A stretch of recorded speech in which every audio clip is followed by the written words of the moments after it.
Most people spend years trying to change their life without ever understanding the law that is actually running it. They change routines, they change goals, they change environments, they change what they say they want, but somehow the deeper pattern stays the same. The same disappointments return in different forms. The same emotional pain keeps finding a new costume. The same kind of relationship shows up with a different face. The same fear keeps shaping decisions before they even realize it is there. After enough repetition, a person starts asking a dangerous question. Why does my life keep becoming more of what I already am? That question unsettles people because it sounds like blame. But this is not about blame. It is about structure. One of the oldest insights hidden inside spiritual language is this. Your life is not only shaped by what happens to you, it is shaped by the inner condition through which you meet what happens. That is where most people get trapped. They think reality is something fully outside them. They think life is just a sequence of events they have to respond to. They think their inner world is private, personal, and separate from the actual structure of their life. But it is not. Your inner state influences what you notice, what you ignore, what you tolerate, what you chase, what you fear, what you interpret as danger, what you call love, what you call opportunity, what you call rejection, what you think is possible, what you secretly expect, and what you unconsciously recreate. Your inner world does not magically control everything, but it organizes your lived reality far more than most people are willing to admit. That is why two people can stand in similar circumstances and live in completely different worlds. One sees possibility, the other sees humiliation.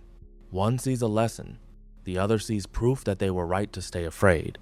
One receives love and lets it in, the other receives love and starts waiting for betrayal.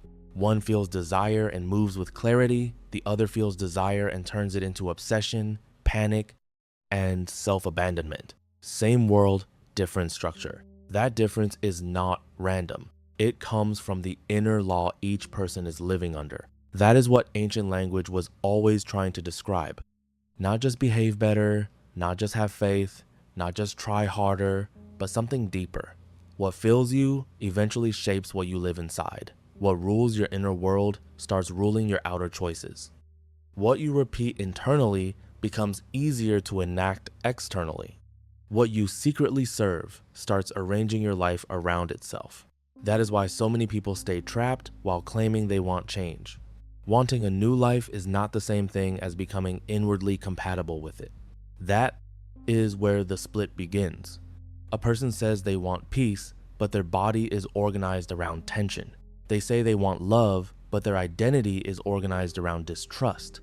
They say they want abundance, but their emotional life is organized around scarcity and fear. They say they want freedom, but they still feel safest when they are controlled by urgency. So, what happens? They try to build a different life using the same internal operating system, and then they wonder why it keeps collapsing. This is one of the hardest things to accept. You cannot sustainably create a reality that your identity is still built to resist.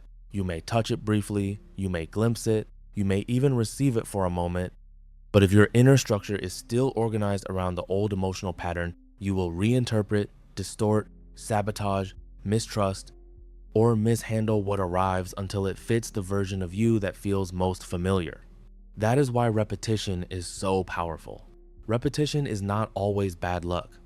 A lot of the time, repetition is inner structure made visible. That does not mean everything is your fault. It does not mean life is simple. It does not mean injustice is not real. It means that beyond whatever has happened to you, there is still a patterning force inside you that participates in what continues. If you never examine that force, you stay at the level of symptoms. You keep treating outcomes while protecting the system that produces them. That is why people become obsessed with methods. They want the right tactic, the right routine, the right formula, the right mindset, the right words. Methods can help, but they become useless when the self using them is still loyal to the same wound. Because the wound has its own logic. It has preferences, habits, and a familiar emotional climate. Most people do not realize how loyal they still are to the emotional climate that hurt them. Not because they enjoy suffering, but because familiarity feels true. That is one of the darker patterns of the human mind. What is familiar can feel more trustworthy than what is healthy. So a person can say they want peace and still choose what keeps them activated. They can say they want honesty and still be drawn to confusion.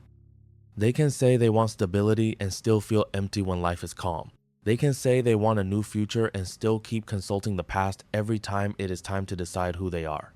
Most people do not build their future from identity. They build it from memory.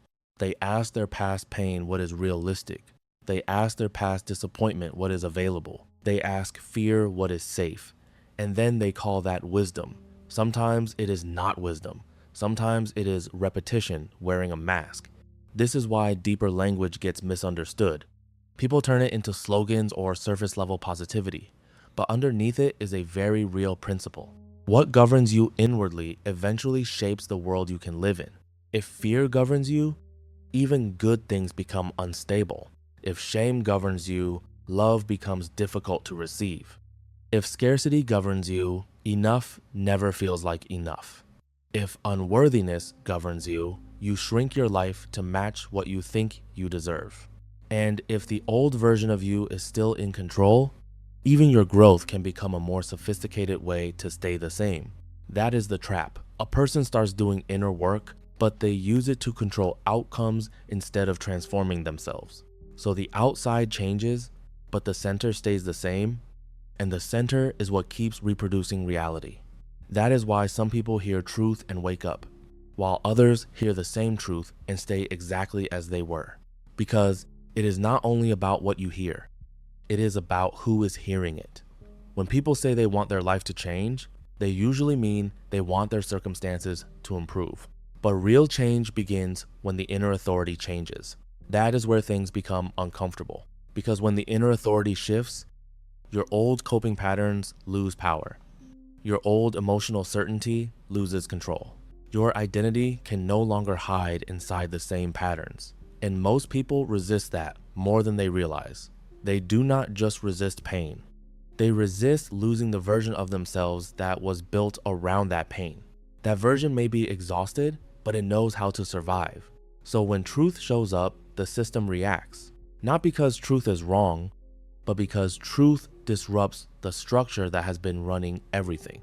This is why real change often feels disorienting before it feels freeing. You start noticing the pattern instead of just living inside it. You notice how quickly you fall into fear. You notice how often you abandon yourself. You notice how fast desire turns into pressure. And once you see that, you cannot fully go back. That is where many people panic, because awareness removes innocence. You can no longer say you do not know why this keeps happening. Now you are starting to see it.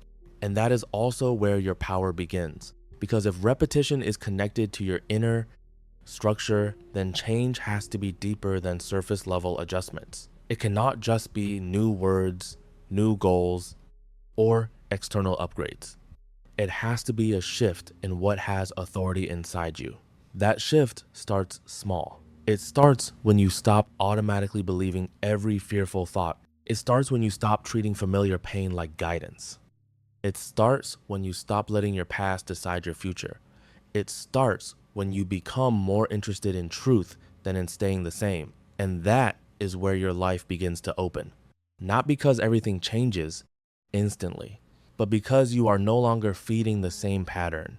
You begin to choose differently. You respond differently. You pause differently. You relate differently. You stop interpreting every delay as rejection. You stop turning discomfort into a prediction. You stop treating fear like truth. And that begins to change your reality. Not because the world suddenly changes, but because you are no longer operating from the same center. You are not just thinking differently. You are living from a different place. That is the shift. Most people think life changes when circumstances improve, but real change happens when your sense of self is no longer controlled by those circumstances. They think peace comes from predictability, but real peace comes when unpredictability no longer breaks you. They think a better life comes from forcing better results, but a better life often begins when fear stops controlling how you relate to everything. That does not make life easy, but it does stop life from being filtered through the same internal limitation. And when that happens, repetition starts to weaken. Not instantly, not perfectly, but noticeably. You catch yourself earlier. You interrupt the pattern sooner. You stop fully committing to the same loops. You begin to see what is happening as it is happening. And that is everything. Because the moment you can observe the pattern, you are no longer fully controlled by it. That is how change begins. Not with performance, but with separation. A space opens between you and the pattern. A space opens between what happens and how you interpret it. And inside that space, a different life becomes possible. So, if you want to understand why your life keeps repeating, stop only asking what keeps happening to you. Ask what inside you keeps being given authority. What belief keeps interpreting everything? What fear keeps being obeyed? What emotional habit keeps being treated as truth? Because once you see the pattern, you stop feeding it. And when you stop feeding it, your life begins to change. Not perfectly, not instantly, but in a real and lasting way. That is what breaks repetition. It is not just external change. It is a shift in what is running you. And once that shifts, the same world can begin to open in a completely different way. If this helped you see something you have been living but could not fully explain, stay with Siren. Like the video if it connected, and subscribe if you want to go deeper into understanding the patterns shaping your life.